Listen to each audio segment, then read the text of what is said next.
But we should do mailbag first. We still do mailbag?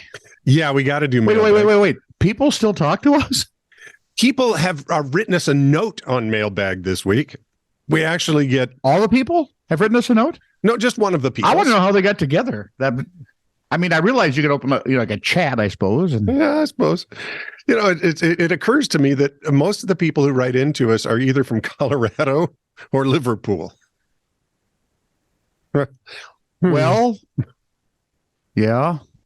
Good right news now, is Colorado's winning because they have 2. Mm-hmm. Yep. And if we count all the Fanukis, yep, that's a lot. they have 4, 5. Wait, Ooh, Michelle, the Gary. dog listens. 4. Well, because Bella's right here right now going to school. Oh, that's right. Yeah. That's anyway. Right. Mailbag. Actually, for those of you who are like me insist on accuracy, email bag, which is stupid because you don't have to put email in a bag. Right. Ever. Carry on. I can put my credit card numbers in a Google Wallet. Explain that to me.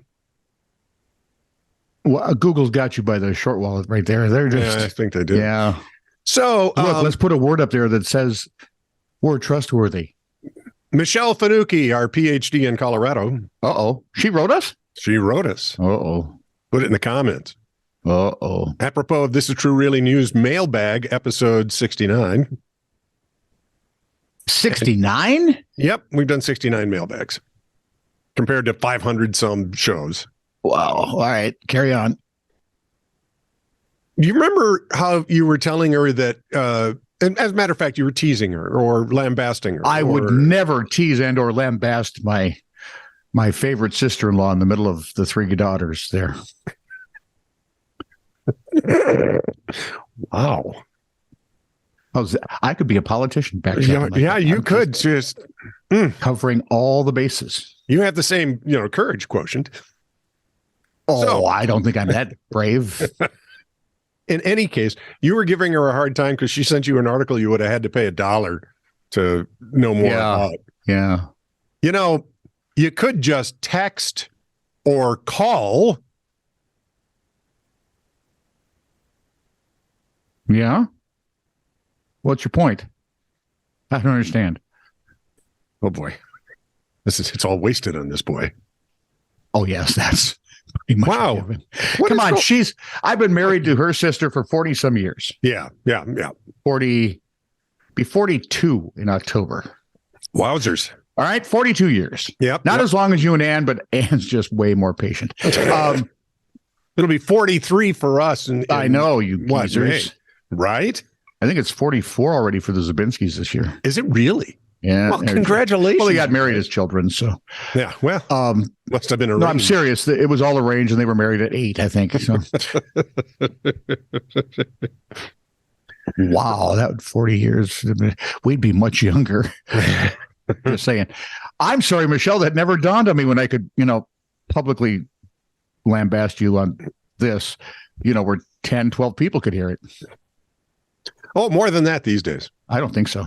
Oh, yes. I think you're an optimist. No, I'm not. I've watched the numbers Algebra every day. 1 was probably the top of your mathematical genesis. I look at the numbers every day, and I've added new hashtags to everything, and the numbers are going up again. So it's, numbers are up. So anyway, I apologize for Scott being so rude as to not contact you personally. That's right, Michelle. I abjectly apologize. I'm Michelle, very just so sorry. you know, you're losing the Verkenis part of Colorado soon. Where's Ann moving? Or she Williams now. Well, everything still says Verkenis when I talk to her. So okay, they are moving to Las Cruces, New Mexico. She had to point out that means the crosses. And you didn't know that? Well, I love my sister, but I tend to be a little more on the conservative side. One of the last actual conservatives left in the country. Right. Unless I'm a conservative libertarian. Really? No, you're not. No, because in some ways, libertarians are conservative. In other ways, they're wildly liberal. See, and I can't mesh those two together. Yeah, so that makes you eerily moderate. Heavy on the eerily. Heavily, well, either way. And she tends to be, shall we say, just about, she's not Kamala territory, but she'd definitely be in Biden land. Oh, my. Because she doesn't talk like him, does she? No, she still has her faculties. Good. Yeah. Actually, she still has a whole school. I think Joe is pretty much down to a swing. Have you seen Dana Carvey do, Joe? It's hilarious. Look it up on YouTube or something, but oh my goodness. It is. Anyway, they're moving to Las Cruces, and she explained that it's the Three Crosses because apparently that lends some sort of credibility. I said, yeah, but it's New Mexico. He said, I know. There's like all these different laws and rules we have to do. I said, well, it's a democratically controlled state. It's going to be nuts. Well, I know. That's why I moved here. What? Well, look where she's lived. What? How does that even matter? She grew up in Minnesota. Yeah. Right? Yeah. And we're known for our unconservativeness. Basically, we have little liberal disease. We want to be like New York and California and Massachusetts, all those, Illinois, those big guns. Primarily Chicago. And by God, after the next 2 years, we might get there.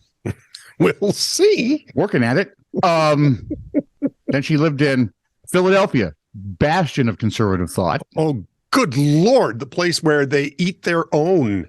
Then they went to Colorado, which at one time was a nice little conservative state. Yeah, what's went wrong there? I don't know. I like the gummies. And now, of course you do. And now they're off to Las Cruces. I believe in April they'll be in there. So fun. Good for them. It means the crosses, you know. Yeah, I had a feeling. Apropos of This Is True Really News, episode 573. Dum, dum, dum. From Patrick Reed, our man in Liverpool. Vladivostok. Do you remember? What? Vladislav. Was it Vladimir? No, it wasn't Vladimir Tretiak. It was Vladislav Tretiak. Okay, go ahead. I just watched The Miracle again because February 22nd was the anniversary. I see. We still win. Explain that to the rest of the world, for Pete's sake. We got listeners in Vietnam. Who does not know about go to the Disney Channel or Google Miracle on Ice. You'll get the idea.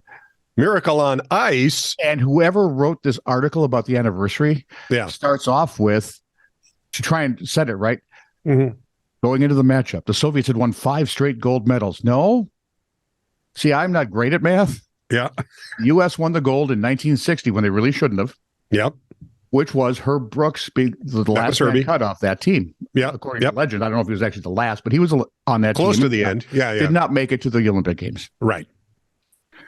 And now, if you go from there to 1980, when Herb Brooks coached the gold medal winning hockey team, and the miracle, by the way, was not just beating the Russians. The miracle was actually after all of that. They beat Finland, didn't they? After all of that, they came back and beat Finland 2 days later.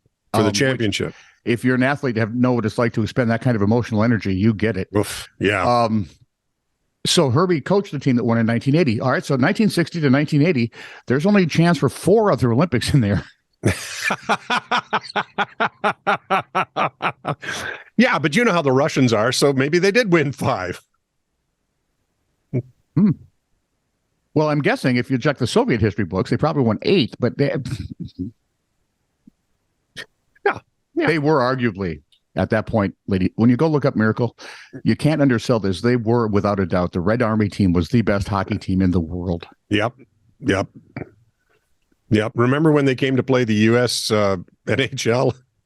Remember when J.P. Parisi broke what's his name's ankle? Yeah. And it was just an obvious. He took his stick, 2 hands, hit it and did the chop like he's getting down a tree, and it smacked him right in the ankle. And we still lost. Yeah. Okay. Yeah. Oh yeah. I think we lost 4 games to 2 or something like that. Did they take him to Detroit and actually pulled the guys off the ice because the Detroits weren't interested in playing hockey. They were interested in knocking the crap out of them. And you have to really go back to that era because as much as we'd like to think it was just a little hockey game, to most of the country, it was not. No, this is good against evil. And and actually, when you there's a documentary on the Soviet side. Oh, sure, that'd be cool to watch. And they're the big center that was such a stud in the 80 games. He said, honestly, we just thought that Jimmy Carter ordered them to win. He knows better now because he actually got to play here for a few years later. Yeah. But Because it works that way? Well, it does there, apparently. Depends where you're from. You're from there or Illinois, it does. So this is apropos, going back to Patrick Reed, our man in Liverpool. Pretty good. I just lived Illinois in there. Oh, I thought it was cute. It was very good. No, you didn't. You just went right through. I'm chuckling deep in my Go bowels. ahead. Talk to me about Vlad, who's actually Patrick, I'm not done bowel chuckling yet. I believe a starfish. So, we talked about a cop whose report on a woman having a gun because somebody wanted to take it away from her. Yeah. Contained things that weren't true. Okay. And it turns out that the cop didn't put it in the report. A social worker did. Got it. But I remember that story vaguely. Yeah, you remember the story. And I remember yesterday vaguely. I mean, that's prosecutor's office was going, well, the lady who did it said, that's the law. If there's something not factual in there, I've got to, Yeah, I don't have a choice here. Right. And she's since been chased out of the job. Right. Yep. When it was a social worker that messed it up, they punished the lawyer for telling about it. You see all kinds of red flags all over this. Well, right? It was a lawyer. Well, and it was the police. I mean, what is it they don't get about this era we're in right now? Everyone's going to report every bit of this stuff all the time. Yep. Get your house in order. See, the trouble is it takes away from all the folks that do it right. Right. Because they're not newsworthy. Well, and most of them do it right. Exactly. A social worker messing up? You said do. Well, I never. Me either. Me never either. Can you imagine a social worker making any kind of mistake or doing something on purpose like that? Only when they're awake. Wrong answer? I love my social workers. The ones I know are wonderful people who care about other folks. You just have to play and the games somehow decide that guys. The government is the best way to help them. Okay, that's a whole nother discussion. Go Can we just shut up now hang on. I'm just going to say one thing. Go read Thomas Sowell. That's all I'm saying. I love Thomas Sowell.